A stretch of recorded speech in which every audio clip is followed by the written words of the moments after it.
Hi, this is Steve Stine from LessonFace.com, and in 2014 I'm going to be starting a monthly series with the ultimate goal of teaching you how to improvise both comfortably and confidently across your entire fretboard in any key using both pentatonic and diatonic scales. And we're going to accomplish this by breaking everything down into three separate categories. The first category is going to be absolute understanding, which is going to include the knowledge of your fretboard, scales, chords, all of those sorts of things, notes on your fretboard, as well as fundamental theory. The second thing we're going to do is we're going to learn how to phrase properly. We're going to do that by creating interesting musical, rhythmic, melodic ideas on the fretboard. We're going to talk about how all of that works. And then the third thing we're going to do is we're going to enhance your technical abilities. Technique is one of those things that, again, always seems to get in the way for a lot of players. Even when you have the ideas in your head of what you want to play, sometimes it's hard to make it come out with your hands. So those three categories we're going to talk about every month. What I'm going to be doing is I'm going to keep giving you pieces from these categories to study. And then I'm going to keep adding more every month until ultimately it all kind of comes together with full clarity for you. So let's go ahead and get started. So first of all, what is absolute understanding? The one thing I've noticed in being a teacher for this many years is that I get people that kind of, they do things over and over and over. They learn things and then they forget things, or they learn things and then they move on to some other topic and then they forget what they were doing in the first place. So they kind of just keep playing runaround. The goal with absolute understanding is that when you look down at your fretboard and you think of something, whatever it might be, you absolutely know what it is. You don't relatively know what it is. I'll take scales for an example. A lot of times when people learn how to play scales, they learn them, I call it with blinders on. They'll learn how to play a position, but when they want to move up to the next position, they can only move up and then play that position. They can't see the two of them together or the entire fretboard together. Same thing with notes on your guitar, trying to find where a bar chord is or something. A lot of times people struggle with knowing where things are absolutely. And so what I want to do for you is I want to start breaking all those things down. So each month you're going to learn some things on an absolute level, which is going to take some practice, obviously. So the first thing I want you to learn is the minor pentatonic shapes. There's 5 minor pentatonic shapes, and I want you to learn the 5 major pentatonic shapes. And that's in 1 month, and it might seem like a lot, but it's really not. The minor and the major pentatonic shapes, you're going to notice with the charts that I've given you, are actually the same shapes. They just occur in different places. Now, if you've already done pentatonic stuff, just follow along, and we'll get to some other things coming up here as well. But what I want to do is just show you really quick, because I only have so much time to go through these. I'm going to show you the 5 positions of A minor pentatonic. And then what you can do is you can take a look at those, and I want you to start, again, absolutely memorizing each one. So the first position would start on the 5th fret if I'm in A, and I'm going to go 5-8, 5-7, 5-7, 5-7, 5-8, 5-8. Okay, what I want you to learn how to do is I want you to be able to play that all the way up and all the way back down, and you're going to start learning how to do that with both down picking and alternate picking. So you're going to go like this. You're going to go do some down picking, then you're going to turn around and come back, and you're also going to do that alternate picking, which is down up picking. What I want you to notice, I'm always doubling on the top there, and the reason I'm doing that on this 8th fret of the 1st string is so as I'm alternate picking, everything is down, up, down, up. So I have down, up,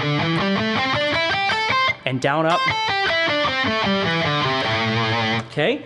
And here's the big thing, if you've never done this before, the second position of A minor pentatonic connects right to the first position like a puzzle piece. So if your first position is sitting here from 5 to 8, the second position connects from 8 to 10, okay? And it looks like this. Now again, I'm not trying to go too fast, but there's a lot to cover in the next 12 months here of trying to get all this stuff done. So what's happening there, if you think about it, is I'm playing the same notes, I'm just playing them in a different position. So as I go like this, if you watch this, it's the same notes.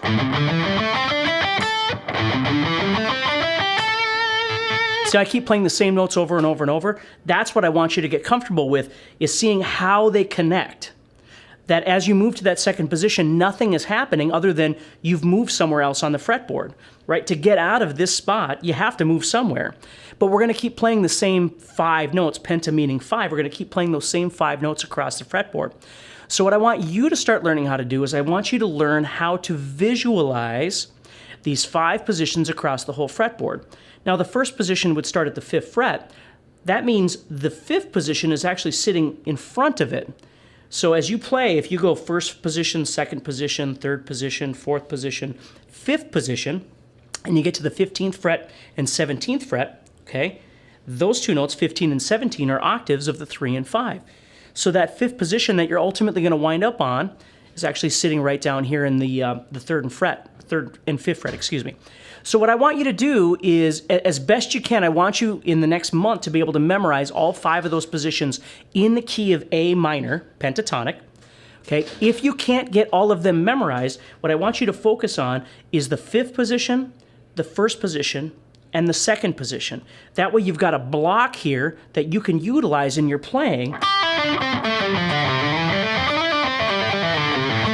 to start learning how to move around with. Okay, so that's what I want you to focus on, learning all 5 of the pentatonic positions in the key of A minor. If for some reason you don't have time to get to all of them, start with the first 3 and then just keep building, because again, that way you're going to get, the big thing is to get out of this first position. Everybody learns that and then they get stuck there. We want to get out of that. Okay, so the next thing we want to do is we want to look at major pentatonic. Now, major pentatonic is the exact same thing as minor pentatonic, except you move that way 1, 2, 3 frets. So all of it is exactly the same, except you're moving down toward the headstock 3 frets. Okay, so A minor starts with my first finger, first position. A major, I move back 3 frets and I start with my pinky on the A. Now that gets confusing for people because they go, well, doesn't that mean I'm in F sharp minor? And the truth is, that's another conversation, but the truth is, yeah, you are. A major and F sharp minor are the same key. They use the same notes, okay? But we'll get into that a little bit later when we start talking about the theory. What I want you to do, again, this month is I just want you to focus on memorizing shapes. You're memorizing the A minor across the fretboard starting at the 5th fret, of course, and then being able to do it on both sides of it. Okay, and then I want you to also do A major pentatonic by moving back 1, 2, 3 frets. And then again, they all connect the exact same way. If you look at those charts, you're going to see that. Okay, the third thing I want you to do is I want you to start memorizing the notes on your 6th string. Okay, and again, I've got a chart available for you to see that, but I'm going to give you a quick shortcut. Here's what I want you to think about. When you pluck the 6th string, you hear E, obviously. Now, I want you to use the dots on your guitar, or the odd numbers, they're the same thing, okay, to memorize these notes. First fret, you may have a dot, you may not, but the first fret of the 6th string is F. The 3rd fret, which is a dot, again, maybe you have a dot, maybe you don't, but the 3rd fret is G. The 5th fret is A. The 7th fret is B. Now let's just hold on for just a second there. F, G, A, B. 1, 3, 5, 7, F, G, A, B. Okay? I guarantee you, if you absolutely thought about it for a while, you could memorize 1, 3, 5, 7, F, G, A, B. And you'd be halfway there, F, G, A, B. Okay? Then we move on. The 8th fret and the 10th fret are C and D. Now that's not on a dot, but if you look, it surrounds this dot. So it's a really easy way of memorizing that. F, G, A, B, and then C and D surround that last single dot before we get to the 2 dots. And the 2 dots, of course, means that we've gone the octave. So everything that we're learning is going to start all over again on the next however many frets that you have.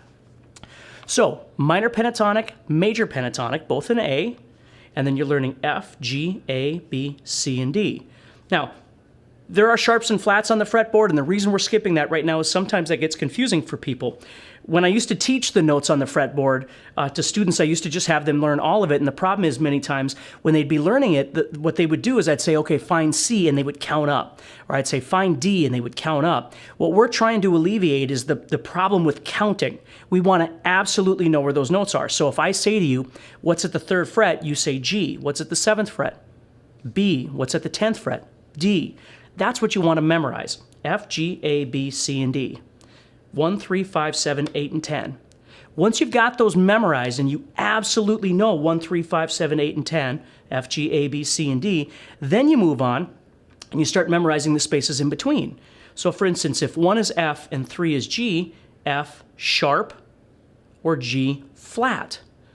F sharp, G flat is an enharmonic. It's 2 names for the same note. F sharp, G flat. Sharp means to move up, flat means to move back. So instead of getting cluttered with F sharp, don't worry about F sharp. Learn F. If you want F sharp, it's 1 higher. Learn C. If you want C sharp, it's 1 higher. but learn 1, 3, 5, 7, 8, and 10. F, G, A, B, C, and D. And then slowly start adding in the sharps and flats after you've learned the other ones. Don't take it too fast. Otherwise, you're going to wind up having to count all the time again, and we don't want that. Okay? So that's going to cover what we're doing in absolute understanding, is learning the 2 pentatonics, A minor, A major, and the notes on the 6th string. Now what we're going to do is we're going to move on to the next category, which is the phrasing category. Now we're not phrasing yet, but once you've learned how to play your pentatonic positions, okay, as many as you're learning, I want you to start learning how to do a technique that I refer to as meandering. Now at this point, this is not a musical technique. It's a fairly brainless technique. But what you're trying to do is you're trying to teach yourself to see how long you can play without stopping on your fretboard at whatever speed we're going to be playing at, okay? And we're going to want to move around. We're constantly going to have to move around. I'm going to show you how to do this meandering. What it's going to teach you is how well do you know your fretboard, okay? And how well does your brain and your hands have the ability to execute a concept? So for instance, if I take my metronome and I've got this set at 120, and I'm just playing bum, bum, bum, bum, bum, bum, bum, bum, bum. But with meandering, what I want to do is I want to go like this.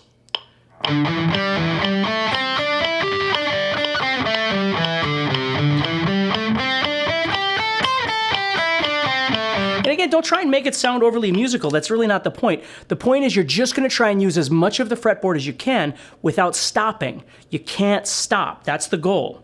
Okay? So again, at this point, just a brainless movement to try and create some automation with yourself.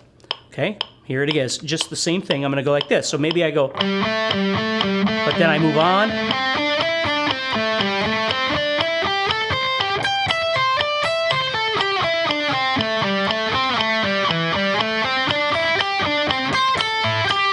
It doesn't matter what you do, but just see how long you can do that, okay? Now, I've got mine set at 120, and I'm moving at eighth notes, so I'm going da, da, da, da, da. The technical aspect of this, the third category, is I want you to keep trying to bump this up as you get more comfortable.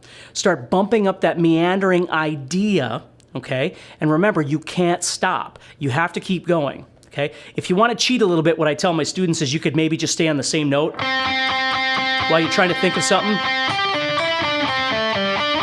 But don't get caught up in trying to play fast or trying to play licks. We'll get into all of that. But right now, you're just trying to train yourself to be able to move across all 5 positions of A minor pentatonic, or all 5 positions of A major pentatonic, or whatever it might be.